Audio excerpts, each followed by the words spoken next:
কারিগরি ছাত্র আন্দোলন কর্তৃক উত্থাপিত সংশোধিত 6 দফা দাবি এখন পেশ করছি।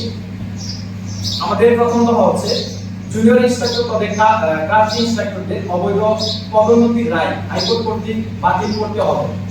পাশাপাশি ক্রাফট ইন্সপেক্টর পদবি পরিবর্তন ও মামলার সাথে সংশ্লিষ্টদের স্থায়ীভাবে চাকরিচ্যুত করতে হবে।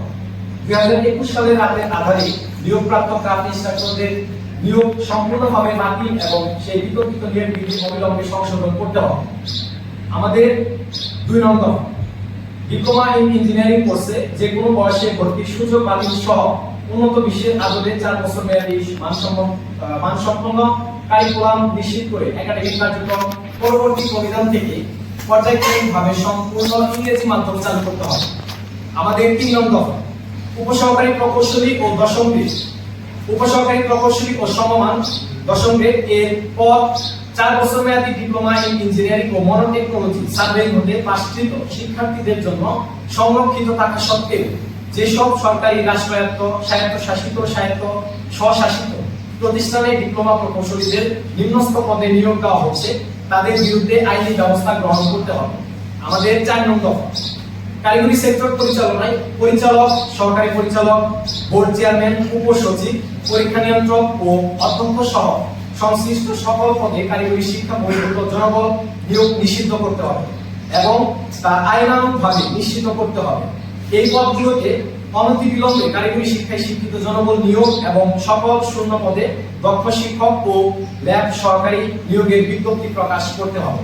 আমাদের 5 নম্বর কারিগরি শিক্ষায় বৈষম্য ও দুরবস্থা দূর করার পাশাপাশি দক্ষ জনসম্পদ তৈরিতে কারিগরি ও উচ্চ শিক্ষা মন্ত্রণালয় নামে স্বতন্ত্র মন্ত্রণালয় প্রতিষ্ঠা করে দ্রুত সময়ের মধ্যে কারিগরি শিক্ষা সংস্কার কমিশন গঠন করতে হবে।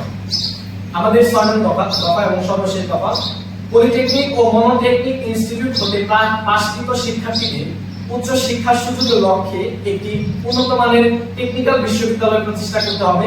পাশাপাশি নির্মাণাধীন 4টি ইঞ্জিনিয়ারিং কলেজ নওগাঁ, নড়াইল, খাগড়াছড়ি ও ঠাকুরগাঁও এই পলিটেকনিক ও মনোটেকনিক ইনস্টিটিউট হতে পাশকৃত শিক্ষার্থীদের জন্য অস্থায়ী ক্যাম্পাস ও ডুয়েটের আওতাভুক্ত একাডেমিক কার্যক্রম পরিচালনার মাধ্যমে আগামী সেশন থেকে শতভাগ সিটে ভর্তির সুযোগ নিশ্চিত করতে হবে। আমাদের আন্দোলন কেন আমাদের দাবিগুলো যৌক্তিক এবং এই সেক্টর সংস্কারের বাস্তবায়ন প্রয়োজন এই বিষয়বস্তু নিয়ে আমি আপনাদের সঙ্গে উপস্থাপন করেছি। বিষয়বস্তু গত বছরের সেপ্টেম্বরে 9 তারিখে সারা বাংলাদেশে পলিটেকনিক শিক্ষার্থীরা একযোগে মাঠে নেমেছিল 6 দফা আদায়ের উদ্দেশ্যে। সেদিন ঢাকা সিটির মধ্যে যত পলিটেকনিক সমূহ রয়েছে সবাই একযোগে তারা ঢাকা পলিটেকনিকের সাথে যোগদান করে ছাত্রাবাস গ্রহণ করে।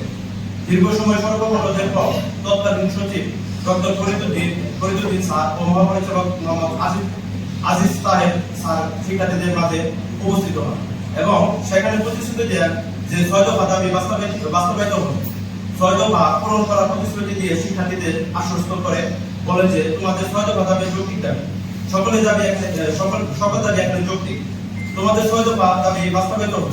পাশাপাশি আরো বলেন ক্রাফট ইন্সপেক্টর 100% পদোন্নতি চেয়ে যে মামলাটি করেছে সেটা সম্পূর্ণ অযৌক্তিক। তারা সর্বোচ্চভাবে এই মামলা বাতিলের জন্য কাজ করছে। পরবর্তী হিয়ারিং এ মামলাটি নিষ্পত্তি হয়ে যাবে বলে আশ্বস্ত করেন। তিনি আরো বলেন আমরা শুরু থেকে চেষ্টা করে আসছি যে শান্তিপূর্ণ মিছিল, মিটিং এবং অবস্থান কর্মসূচি পালন করার জন্য আমরা শিক্ষার্থী, আমরা সাংঘর্ষিক অবস্থান আমরা বুঝি না।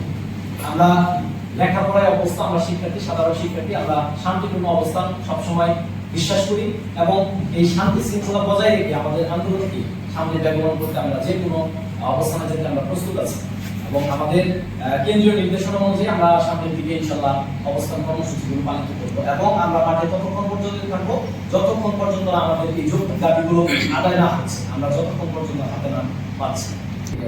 ধন্যবাদ। আমরা এর আগে যখন জেলা প্রশাসক মহানগর কার্যালয়ে যাই তখন আমরা একটি স্মারকলিপি জমা প্রদান করি। সেই ভিত্তিতে আমরা কোনো লিখিত কিংবা মৌখিক কোনো উত্তর আমরা এখন পাই। তো আমরা সেই দিন যে বিক্ষোভ সমাবেশ এবং অবরোধ কর্মসূচি পালন করেছিলাম অবশ্যই সেটি আপনারা লক্ষ্য করে থাকবেন যে শান্তিপূর্ণ ছিল।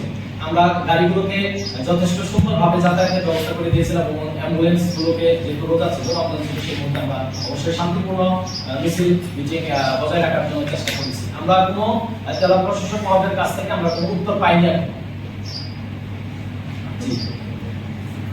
আপনি আমাদের প্রোগ্রাম আমরা একাডেমিক কার্যক্রম আমাদের বন্ধ, আমরা একাডেমিক কার্যক্রম বন্ধ রাখছি এবং আমরা আগামীকাল অবস্থান কর্মসূচি পালন করার মতো একটা সিদ্ধান্ত নিয়ে রেখেছি, এখন উপনীত হয়নি। তো ইনশাআল্লাহ আমরা সিদ্ধান্তের মাধ্যমে আমরা শেরপুর পলিটেকনিক ইনশাআল্লাহ ইতিহাস দেখলে আপনারা দেখতে পারবেন 1974 সন থেকে বাংলাদেশের যে কারিগরি শিক্ষা ডিপ্লোমা ইঞ্জিনিয়ারদের যে নিয়ে যে একটা চক্রান্ত চলতেছে তার প্রেক্ষিতে দেশব্যাপী যে আন্দোলন হচ্ছে শেরপুর পলিটেকনিক ইনস্টিটিউট 2004 সালের পর থেকে 2013 তে কঠোর কর্মসূচি পালন করেছে এবং আমরা বর্তমানে 2021 সাল এবং 2025 এসে দেখেছি 2013, 2021 এবং বর্তমানে 2025 এ শেরপুর পলিটেকনিক ইনস্টিটিউটের ভূমিকা সকল সময় অগ্রণী ছিল এবং আছে ইনশাআল্লাহ দাবি আদায়ের লক্ষ্যে এই অগ্রণী ভূমিকা থাকবে।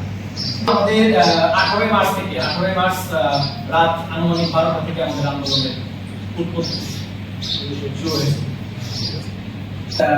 যারা কমিটি বানায় তবে কেন্দ্রীয় যেহেতু আপনাদের একটা ইনশাআল্লাহ হয়ে যাবে।